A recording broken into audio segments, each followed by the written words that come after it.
하나님의 말씀 누가복음 7장 1절에서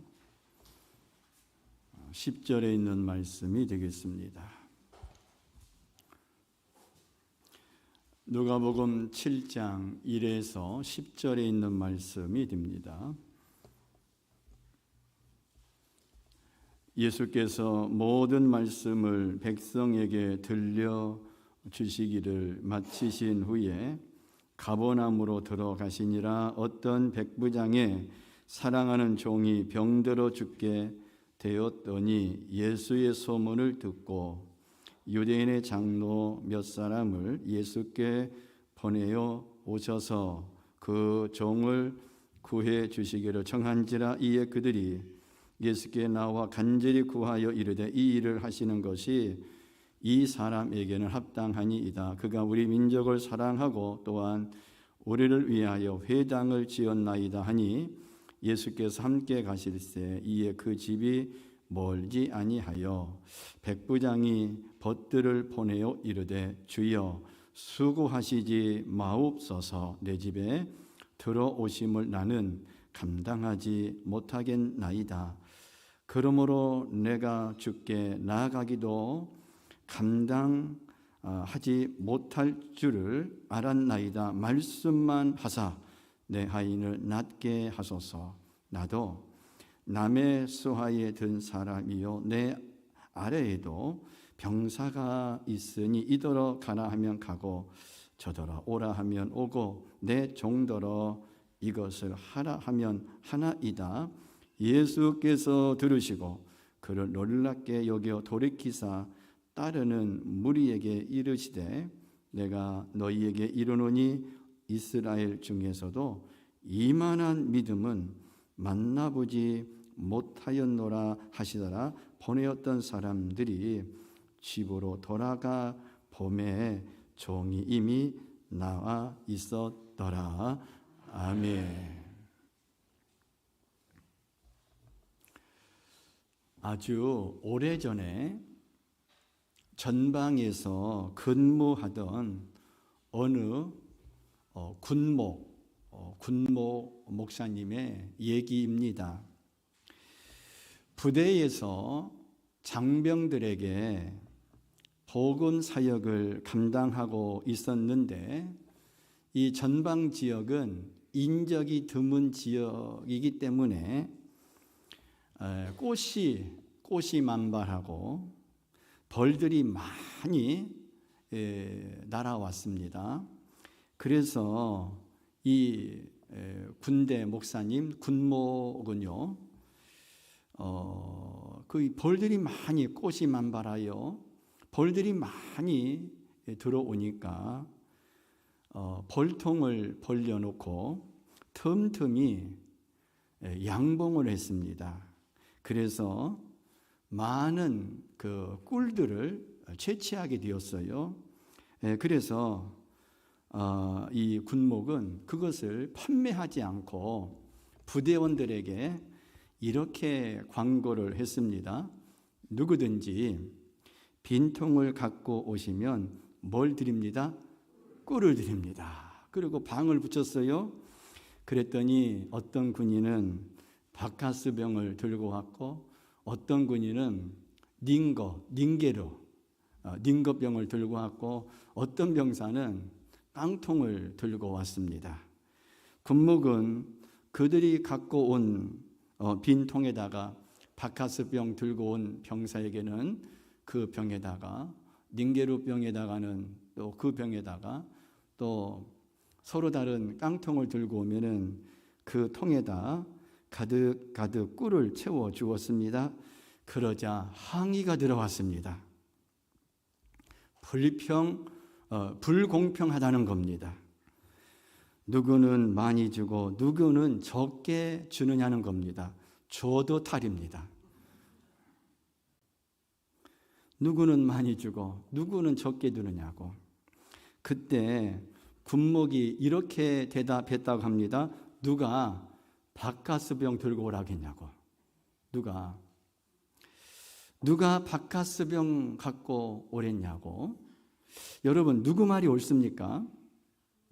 불공평하다고 항의한 군인들의 말이 맞습니까? 아니면 군목의 말이 옳습니까? 제가 볼 때는 군목의 말이 옳습니다. 군목은요, 아무도 차별하지 않았습니다. 각자의 병을 가지고 온 군인들 스스로가 차별을 받은 겁니다. 우리가 신앙생활하는 것도 비슷합니다. 하나님은 아무도 차별하지 않습니다. 그 사람의 신분이나 재산, 학력, 집안, 배경 등 그 어떤 인간 조건으로도 차별하지 않습니다. 그러나 그 사람의 믿음에 따라 은혜를 베풀어 주십니다.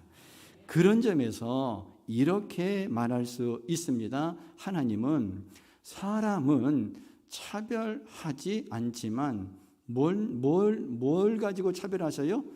믿음은 차별하신다는 거예요. 그렇습니다. 하나님은 우리에게서 다른 것을 보지 않습니다. 우리 마음속에 있는, 그리고 삶 가운데 나타난 믿음을 보십니다. 우리에게 믿음이 있으면 하나님은 아주 기뻐하십니다. 그러나 믿음이 없으면은 하나님은 슬퍼하시는데, 그래서 하나님은 믿음이 있는 것을 매우 기뻐하시기 때문에 믿음의 분량만큼 뭘 부어주셔요? 은혜를 부어주시는 하나님이신 줄로 믿습니다. 믿음이 없으면 슬퍼하셔요. 그래서 히브리서 11장 6절입니다. 다 같이 시작. 믿음이 없이는 하나님을 기쁘시게 하지 못하나니 하나님께 나아가는 자는 반드시 그가 계신 것과 또한 그가 자기를 찾는 자들에게 상 주시는 이심을 믿어야 할지니라. 아멘. 그래서 복음서를 보면 예수님께서 믿음이 있고 없고에 따라, 믿음이 크고 작음에 따라 책망도 하시고 칭찬도 하십니다. 마태복음 17장 17절에 보면 믿음 없는 세대를 호되게 책망하는 말씀이 나옵니다. 믿음이 없고 패역한 세대여, 내가 얼마나 너희와 함께 있으며 얼마나 너희에게 참으리요. 또 마태복음 14장 31절에 보면은 베드로가 바다 위로 걸으시는 예수님을 보고 자기도 걷다가 바다에 빠졌을 때 책망하신 말씀이 나옵니다. 믿음이 작은 자여 왜 의심하였느냐. 복음서를 보면 칭찬받은 사람들의 얘기도 나오는데, 공교롭게도 칭찬받는 사람들은 유대인이 아니었고 공교롭게도 이방인들만 예수님께서 그 믿음에 대해서 칭찬을 해주셨는데 이방인들에게만 칭찬을 주셨어요. 마태복음 15장 28절에 보면 귀신 들린 딸을 위해 예수님께 간구한 가나안 여인의 이야기가 나오는데, 그 여인을 향해 예수님이 뭐라고 칭찬하셨습니까? 여자여 내 믿음이 크도다 칭찬해 주셨어요. 본문에 보면 백부장이 나옵니다. 이 백부장이 예수님으로부터 큰 칭찬을 받습니다. 본문에 나오는 백부장은 로마, 이탈리아, 신약성 사도행전에는 이탈리아를 이달리아라고 나와 있는데요. 로마, 이탈리아 군인의 장교입니다. 로마 군인 장교인 백부장이 성경에 나오는 이유는, 이때는요 로마인 이탈리아가 이스라엘을 식민 지배하였기 때문에 이탈리아 군대가 이스라엘에 주둔하여 있었습니다. 백부장은 100명의 병사를 거느리는 장교인데 요즘으로 말하면은 중대장 정도 되는 계급입니다. 그리 높아 보이지 않지만 그 당시에는 식민지에 주둔하는 장교로 세도가 대단했습니다. 그래서 식민지 백성에게, 그러니까 지금 식민 지배를 받고 있는 유대인들에게 잔인하고 포악하게 구는 경우가 허다했습니다. 그런데 본문에 나오는 백부장은 어떻습니까? 병들어 죽어가는 종을 위해 예수님께 간구했는데 아주 크게 칭찬을 받았습니다.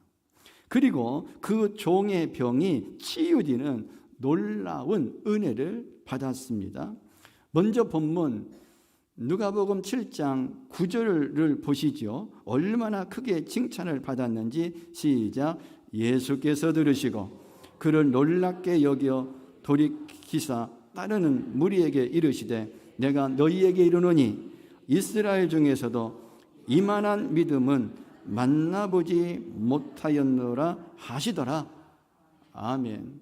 백부장의 믿음이 얼마나 큰지 예수님도 놀라셨다는 겁니다. 그 결과 어떻게 됐습니까? 10절을 보면 예수님이 그 집에, 즉 백부장의 집에 가지도 않았는데 치유의 기적이 나타나게 되었습니다. 이 사건을 기록한 다른 복음서인 마태복음 8장 13절에 보면 좀 더 구체적으로 나와 있습니다. 예수께서 백부장에게 이르시되 가라, 네 믿은 대로 될지어다 하시니 그 즉시 하인이 나으니라. 백부장의 믿음대로 예수님께서 기적을 베풀어 주셨습니다. 놀라운 은혜입니다. 그러니까 오늘 본문을 통해서 이런 다음과 같은 문장을 만들어낼 수가 있습니다. 백부장의 놀라운 믿음, Amazing Faith에 대해 예수님께서 Amazing Grace로 회답해 주셨다는 사실입니다. 마치 백부장의 Amazing Faith, 놀라운 믿음 위에 스파크가 막 불꽃이 튕기듯이 스파크가 일어나서 그 위에 어메이징 페이스 위에 어메이징 그레이스가 임하게 된 줄로 믿습니다. 아멘. 여기서 우리는 중요한 원리를 발견하게 됩니다. 그것은 믿음의 차이가 뭘 차이를 만든다? 은혜의 차이를 만든다는 것입니다. 다 같이 읽을까요? 시작. 믿음의 차이가 은혜의 차이를 만듭니다. 그러므로 우리는 무엇보다 먼저 뭘 키워야 되겠어요? 믿음을 키워야 합니다. 아멘. 그래서 교회 올 때마다 주님 내게 믿음을 주시옵소서, 믿음을 주시옵소서, 그거 기도하셔야 돼요. 교회 오자마자 머리를 숙이고 주님 제게 믿음을 주시옵소서. 그럴 때 은혜가 깊어집니다. 아무쪼록 오늘 말씀을 통해 백부장처럼 예수님을 감동시키는 믿음의 소유자 되시기 바랍니다. 그래서 주님 주시는 놀라운 은혜, 어메이징 그레이스를 체험하는 저와 여러분 되시기를 바랍니다. 그러면 백부장에게 있던 믿음이 과연 어떤 것이었기에 예수님도 놀랄 정도였을까요? 세 가지 특징을 알아봅니다. 첫 번째로 백부장의 믿음은 행함이 있는 믿음이었습니다. 오늘 본문 2절 3절을 봅니다. 어떤 백부장의 사랑하는 종이 병들어 죽게 되었더니 예수의 소문을 듣고 유대인의 장로 몇 사람을 예수께 보내어 오셔서 그 종을 구원해 주시기를 청한지라. 백부장에게 종이 있었는데 병들었습니다. 그러자 백부장은 병든 그 종을 위하여 평소 친분이 있는 유대인 장로들에게 부탁을 하여 그들을, 즉 유대인의 장로들을 예수님께 보내 백부장 자기를 대신하여 예수님께 간구합니다. 자기가 직접 오지 않고 유대인 장로들에게 부탁한 이유는 제가 뒤에서 구체적으로 말씀을 드릴게요. 그런데 백부장은 병든 그 종을 어떻게 묘사합니까? 오늘 본문 7절 앞에 보면은 사랑하는 종이라고 그 종을 이렇게 말하고 있습니다. 이건 아주 특이한 표현입니다. 아니, 특이하다는 말보다는 파격입니다. 파격적이라는 말이 더 어울릴 겁니다. 종의 병은 병행 구절인 마태복음 8장 6절에 보면은요, 이 종의 백부장의 종의 병은 뭐예요? 중풍병이었습니다. 그 종은요, 너무 아파서 죽을 지경입니다. 인간적으로 생각해 보면은요, 도저히 가망이 없습니다. 오늘날도 중풍병이 무서운 것이지만 그 당시로서는요, 치유가 불가능한 병입니다. 그런데 포기하지 않고 그 종의 중풍병을 고쳐달라고 간구한 겁니다. 이건 정말 대단한 겁니다. 로마 시대의 종은요, 한마디로 물건에 불과한 존재였습니다. 왜냐하면요, 종은요, 주인이 죽일 수도 있고 살릴 수도 있습니다. 주인이 이 시대는요, 노예를 주인이 죽여도요 전혀 처벌받지 않습니다. 이른바 생사여탈권, 죽이고 살리는 권한이 주인에게 다 있어요. 그래서 종을, 노예를 부려먹다가 쓸모가 없어지면 팔아버리거나 폐기 처분하듯이 죽이면 그만인 것이에요. 심지어 이런 이야기까지 있습니다. 로마 시대에는요, 농기구가 3가지가 있었는데, 첫째로는 어떤 농기구가 있었냐면요, 언어를 가진 도구가 있었어요. 이게 노예입니다. 사람. 그게 농기구야. 이게 노예는 농기구예요. 이 시대는요. 두 번째로는요, 소리를 가진 도구니까 짐승, 소, 뭐 이거 아니겠어요? 소. 그 다음에 소리가 없는 도구, 소리가 없는 도구는요, 홈이라든지 곡괭이라든지 뭐 괭이, 뭐 쇠스랑, 이런 것들이 소리가 없는 도구잖아요. 그러니 당시 종들이 어떤 존재였는지, 어떻게 취급되었는지 알만합니다.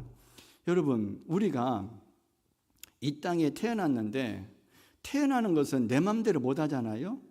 그런데 이 시대에 노예로 안 태어나는 게 얼마나 축복인지 모르겠어요.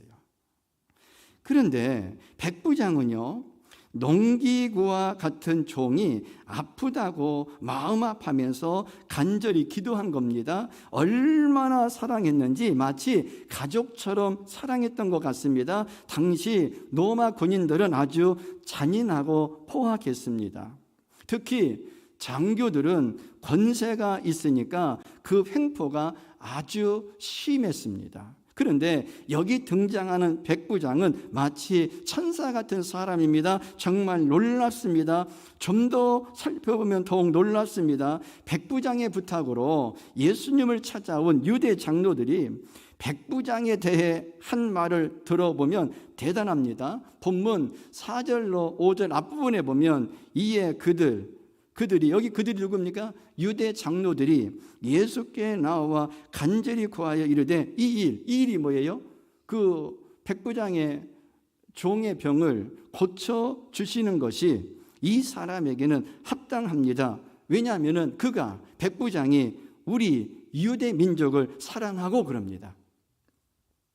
여러분, 유대인 장로들은요, 백성들에게 존경받는 대표자들입니다. 유대 장로들은 마치 자기 일처럼 예수님께, 물론 백부장의 심부름을 가지고 온 거지만서도 마치 유대 장로들은 남의 일이 아니라, 이 일은 백부장의 일도 아니고 또 병들어 죽어가는 이 백부장의 종의 일도 아니고 자기 일처럼 예수님께 매달려 간구합니다. 그렇게 된 이유가 뭡니까? 당시 로마 군인들의 정서대로라면 식민지 백성인 유대인들을 핍박하는 게 당연한데 오히려 사랑해 주었다는 것입니다. 여러 가지로 배려해 주었겠죠. 그리고 오늘 본문 5절 중반절 이하에 보면은요, 심지어 뭘 지어줬다고 오늘 본문에 나와 있습니까?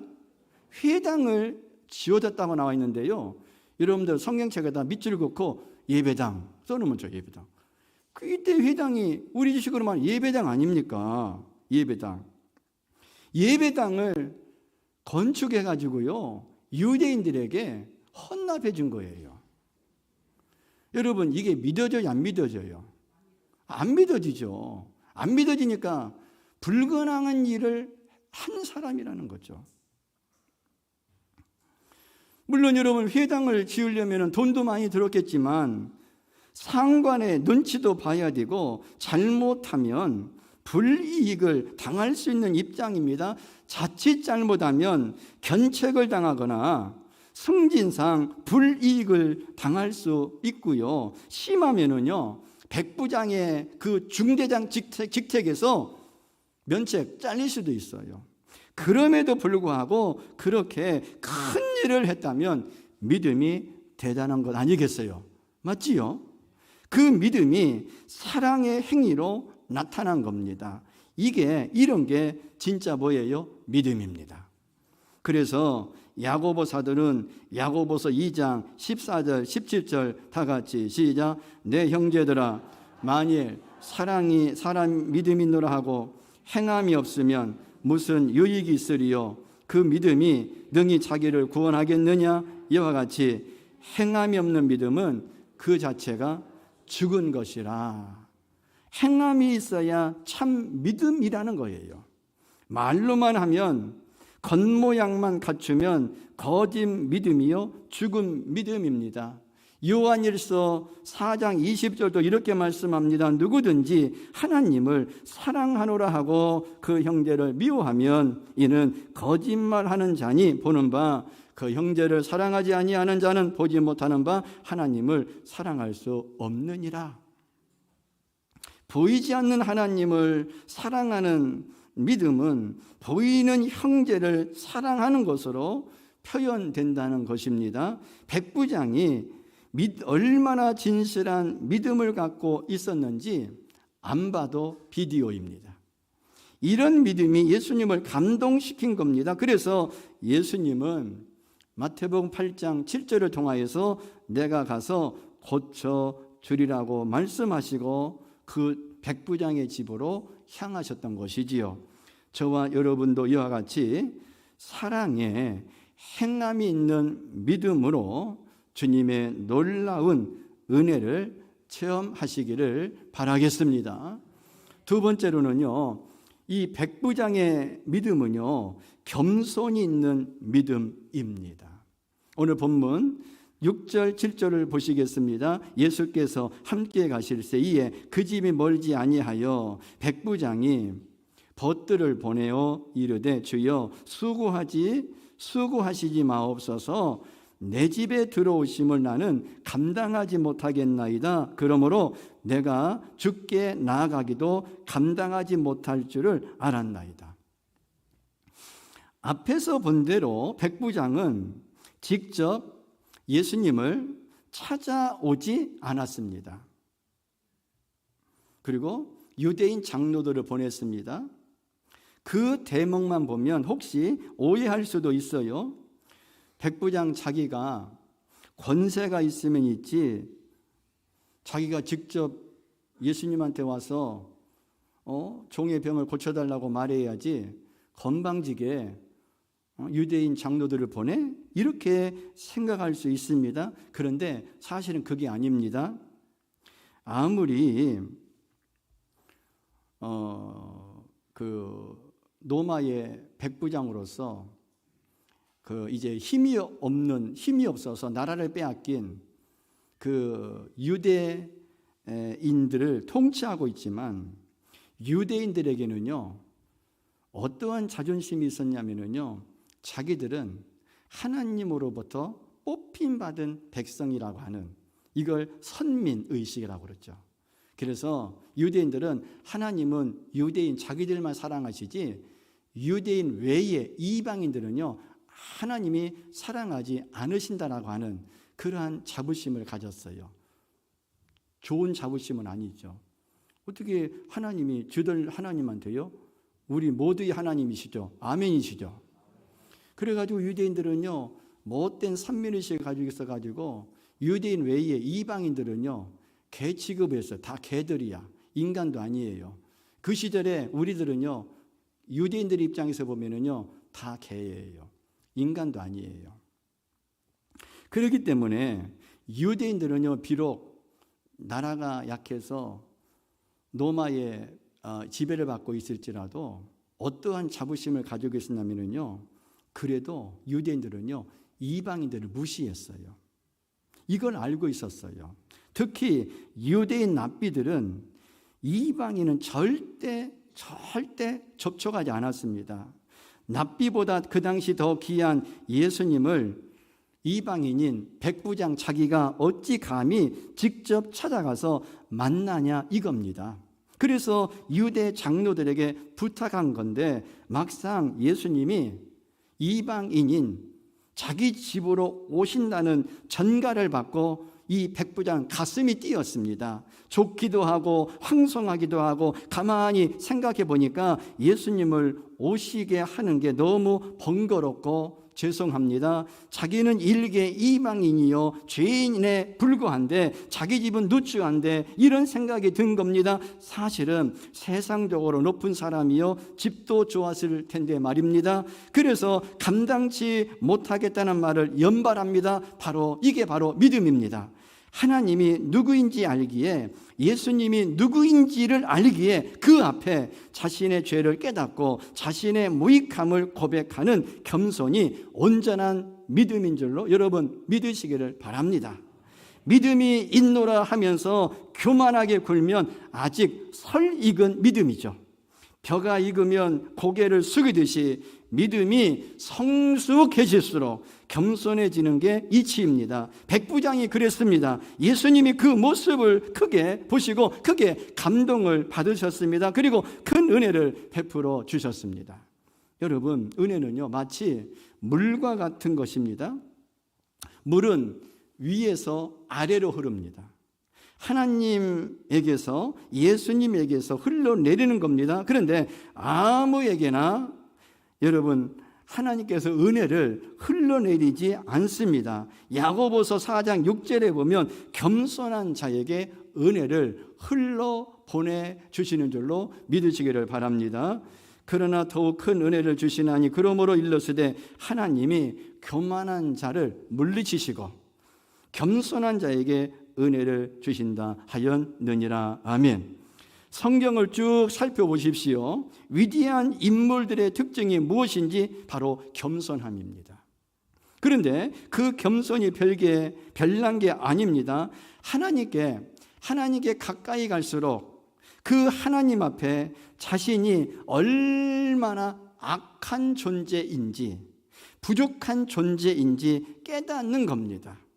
겸손은 노력해서 되는 게 아니라 하나님께 가까이 나아가면 저절로 그렇게 될 수밖에 없습니다. 하나님은 그런 사람을 기뻐하시고 큰 은혜를 베풀어 주시는 줄로 믿으시기를 바랍니다. 구약시대에 하나님의 은혜를 많이 받은 사람 중에 다윗이 대표적입니다.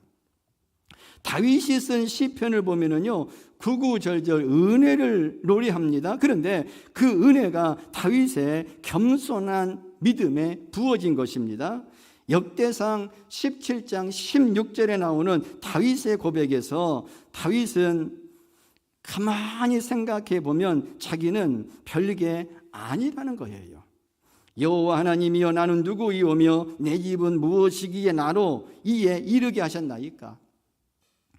무슨 얘기입니까? 자기는 죄인이고 비천한 집안 출신에다 양치는 목동 출신이라는 것입니다. 그런데 하나님께서 큰 은혜를 베풀어 구원해 주시고 그것도 부족해서 이스라엘의 왕위에 이르게 하셨으니 무한 감사할 뿐입니다.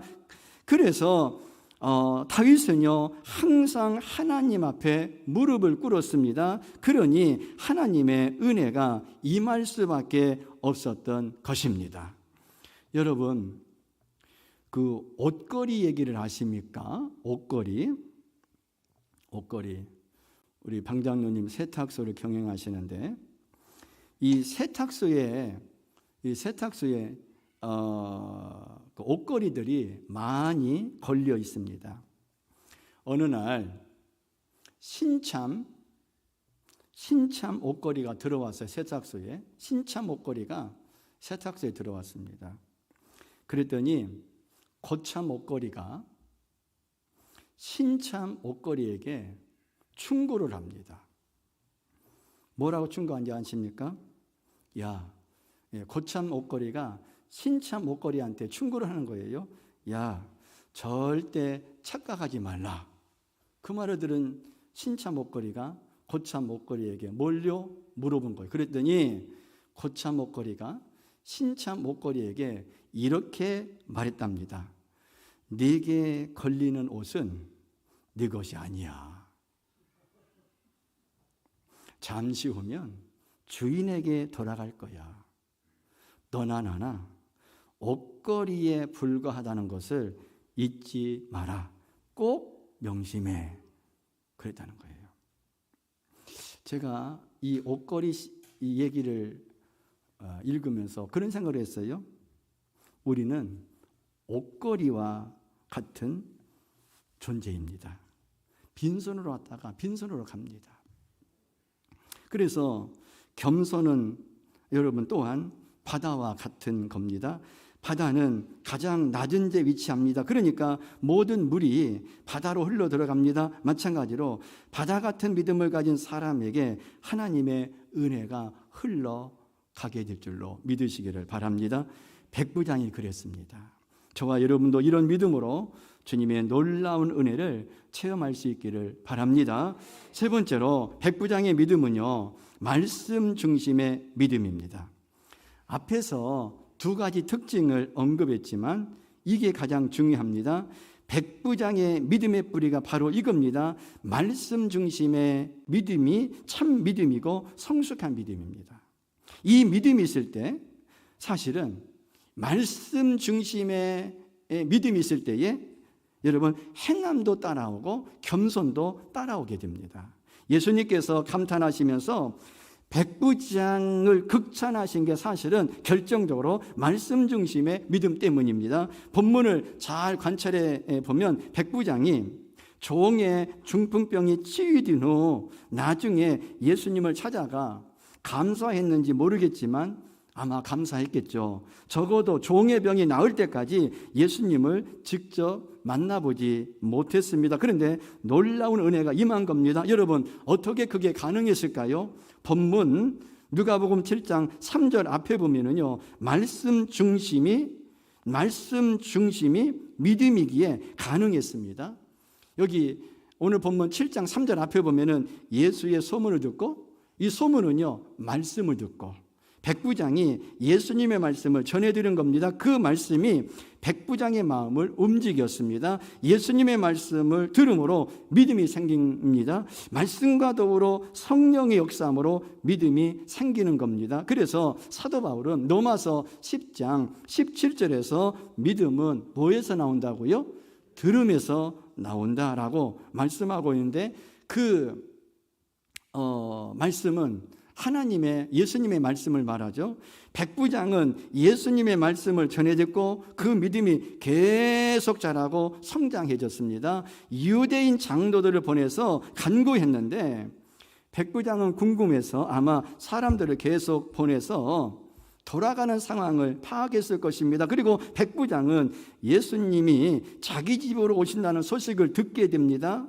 백부장이 가만히 생각해 보니까 예수님이 굳이 오실 일이 아닙니다. 자기는 죄인이요 이방인이라 감당치 못할 뿐 아니라 예수님이 말씀을 하시면 되니까 직접 오실 필요가 없다는 생각이 든 겁니다. 본문 오늘 7절 8절입니다. 말씀만 하사 내 하인은 낫게 하소서. 나도 남의 수하에 든 사람이요 내 아래도 병사가 있으니 이더러 가라 하면 가고 저더러 오라 하면 오고 내 종도로 이것을 하라 하면 하나이다. 백부장은 군인으로서 군대 생활에 비교해서 생각했습니다. 굳이 오시지 말고 말씀만 하십시오. 그러면 종이 나을 수 있습니다. 군대에서 보니까 상관이 명령하면 부하가 복종하더군요. 예수님은 살아계신 하나님의 아들, 만유의 주님, 절대 주권자이시니까 그렇게 될 수 있습니다. 확실히 믿습니다. 이렇게 고백한 겁니다. 백부장이 정곡을 찌른 겁니다. 믿음은 들음을 말씀을 통해 생기고 하나님의 은혜는 믿음을 통해 나타납니다. 그러니까 하나님의 모든 역사가 말씀을 통해 나타나는 것입니다. 창세기 1장에 보면 태초에 하나님이 우주 만물을 창조하실 때 어떻게 하셨나요? 말씀으로. 창세기 1장 3절을 보실까요? 하나님이 이르시되 빛이 있으라 하시니 빛이 있었고, 그 뒤에도 보면 계속 반복되어 나타난 표현이 뭐예요? 하나님이 이르시되 그대로 되니라, 하나님이 이르시되 그대로 되니라. 이처럼 말씀에는 창조의 능력이 있습니다. 말씀은 믿는 자들을 통해 현실에 그대로 실현됩니다. 말씀의 현실화. 그러므로 말씀을 가장 귀히 여기고 말씀대로 믿고 말씀대로 순종하고 말씀대로 기도하면 하나님의 은혜가 임하는 줄로 믿습니다. 주님의 놀라운 역사가 나타나게 될 줄로 믿으시기를 바랍니다. 여러분, 성경을 말할 때에, 신구약을 할 때에 구약 신약 하는데요, 약자가 나와요. 약은 뭐예요? 약속. 하나님이 우리를 향한 축복의 약속의 말씀이 성경 말씀인 줄로 믿으시기를 바랍니다. 많은 사람들이 이적을 구합니다. 신비를 구합니다. 신앙의 세계에서는 분명히 신비로운 역사가 있고 이적이 있습니다. 그러나 우선순위가 중요합니다. 말씀이 우선입니다. 말씀 중심으로 살다가 자연스럽게 하나님의 은혜가 임하고 역사가 나타나야 정상입니다. 그러면 오래 갑니다. 신앙생활에 도움이 됩니다. 그렇지 않고 말씀을 제쳐놓고 무작정 신비를 구하고 이적을 구하면 신앙생활이 엉클어지게 됩니다. 19세기 위대한 설교자요 전도자요 부흥사였던 미국의 무디 목사님의 얘기입니다. 무디 목사님은요, 기독교 역사상 가장 많은 사람에게 전도한 사람으로 알려져 있습니다. 그 당시에는요, 인터넷도 없고 자동차도 없었지만 200만 명 이상을 주님께 인도했어요. 우리 의정부의 시민이 46, 7만 명 정도 된다고 그러는데요, 200만 명을 전도했어요. 하지만 무디가 처음부터 위대한 신앙인이요 사역자였던 것은 아닙니다. 회심한 후 무디는 하나님 앞에 온전히 살리라 결심했지만 자주 쓰러지고 넘어졌어요, 신앙적으로. 그래서 무디는 안 되겠다 싶어서 산기도를 했습니다. 신령한 은혜를 산기도를 통해서 맛보기도 했습니다. 그런데 얼마 오래가지 못해서 신앙이 또 자꾸 쓰러지고 그때뿐이었어요. 다음에는 여기저기 부흥 집회를 따라다녔습니다. 역시 매 한 가지였습니다. 무디는 스스로 탄식하며 고민합니다. 아마 내 양심은 화인 맞았나 보다. 결심하고 부흥 집회 참석하고 산기도 했을 때는 그때마다 그럴 때마다 산기도할 때마다 은혜 받으면 또 내려오면 또 믿음이 쓰러지고, 그래서 내 양심은 화인 맞았나 보다. 그러던 어느 날 로마서 10장 17절을 발견합니다. 믿음은 들음으로 나며 들음은 말씀으로 말미암는다는 진리. 무디는 로마서 10장 17절 말씀을 통해서 무릎을 치고 그때부터 열심히 말씀을 읽기 시작했고 말씀을 붙들고 살았습니다. 기도와 말씀의 균형이 이루어진 겁니다. 다시 말하면 말씀 중심의 믿음이 된 겁니다. 그러면서 놀라운 역사가 나타나기 시작했습니다. 미국 시카고에 가면은 무디 신학교가 있는데 그 무디 신학교 구내에 저 사진과 같이 무디 기념관이 있습니다. 이 무디 기념관에는 무디 목사님의 생애와 신앙, 사역에 관한 자료들과 무디 목사님이 생전에 사용하던 유품들이 전시되어 있습니다. 그 중에 낡은 성경책이 있는데 무디 목사님이 생전에 쓰셨던 성경책이 있는데 그 성경책 여백에 보면은 영어로 T와 P 이런 표시들이 있다 하면 T와 P의 표시가 있는데 그 T와 P는요 어떤 뜻이냐면요 T는 테스트 뭐 해봤다는 얘기예요? 시험해 봤다는 얘기고 그 다음 P는요 프루브드 해가지고 검증되었다라고 하는 이러한 그 여백에 T자와 P자가 표시되어 있다는 거예요. 그러니까 무디 목사님은 말씀에 임상 실험을 한 겁니다. 말씀대로 믿고 아멘, 말씀대로 믿고 말씀대로 기도하고 말씀대로 살아감으로 테스트 프루브도 한 거예요. 말씀대로 믿고 말씀대로 기도하고 말씀대로 살아감으로 하나님의 놀라운 은혜를 체험하게 된 줄로 믿습니다. 저와 여러분도 이런 믿음으로 말씀이 삶 속에서 현실화되는 놀라운 은혜를 맛보시기를 바라겠습니다. 여러분 하나님의 놀라운 은혜를 받고 싶습니까? 그러면 먼저 백부장처럼 놀라운 행함이 있는 믿음, 겸손이 있는 믿음, 말씀 중심의 믿음을 가꾸시기 바랍니다. 그래서 날마다 저와 여러분의 그 놀라운 믿음 위에 어메이징 페이스 위에 어메이징 그레이스 예수님의 놀라운 은혜의 스파크가 일어나는 삶의 현장이 되시기를 주님의 이름으로 축원합니다. 기도하겠습니다. 주님 놀라운 믿음 위에 놀라운 은혜가 임하게 되는 줄로 믿습니다. 내게 백부장과 같이 행함과 겸손과 말씀 중심의 믿음을 주시옵소서. 그래서 그 믿음 위에 주님의 놀라운 은혜가 임하여 내 삶이 기적과 축복과 은혜의 현장이 되게 하옵소서. 예수님의 이름으로 기도합니다. 아멘.